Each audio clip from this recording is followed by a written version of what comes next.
മലയാളത്തിൽ നിന്ന് തമിഴകത്തെത്തി മിന്നും താരമായ നടിയാണ് നയൻതാര.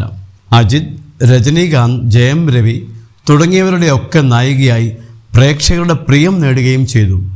വൻ പ്രതിഫലം ലഭിക്കുമായിട്ടും നല്ല സിനിമാ പ്രൊജക്റ്റുകളല്ല എന്ന വിലയിരുത്തലിലൂടെ നയൻതാര അവ വേണ്ടെന്ന് വയ്ക്കുകയും ചെയ്തിട്ടുണ്ട്.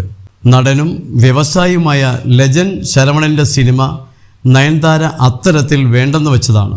അരുൾ ശരവണൻ നായകനായി എത്തിയ ദ ലെജൻഡ് ചർച്ചയായിരുന്നു. JD ആൻഡ് ജെറി ആയിരുന്നു ചിത്രം സംവിധാനം ചെയ്തത്.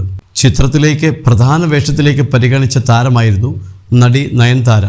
ദ ലെജൻഡിൽ പ്രതിഫലമായി 10 കോടി രൂപ വാഗ്ദാനം ചെയ്തിട്ടും നയൻതാര ആ വേഷം വേണ്ടെന്ന് വയ്ക്കുകയായിരുന്നു എന്നാണ് അക്കാലത്തെ ട്രേഡ് അനലിസ്റ്റുകളടക്കം റിപ്പോർട്ട് ചെയ്തത്.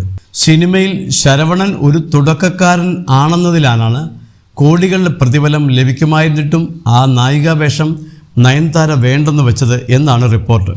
ഉർവശി റൗട്ടേലയായിരുന്നു പിന്നീട് ആ ചിത്രത്തിൽ നായികയായി എത്തിയത്.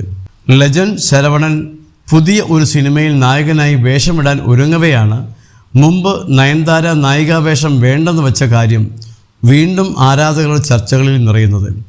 RS ദൂരൈ സെന്തിൽ കുമാറിൻ്റെ ചിത്രത്തിലാകും ശരവണൻ ഇനി നായകനാവുക എന്നാണ് പുതിയ റിപ്പോർട്ടുകളിൽ നിന്ന് വ്യക്തമാകുന്നത്. ആരാധകരുടെ സംവിധായകൻ അരുൺ രാജ കാമരാജിൻ്റെ പുതിയ ചിത്രത്തിൽ നയൻതാര നായികയാവും എന്ന് ഒരു റിപ്പോർട്ടുണ്ട്. നയൻതാരയുടേത് നായികാ പ്രാധാന്യമുള്ള ഒരു ചിത്രമായിരിക്കും എന്നാണ് റിപ്പോർട്ട്.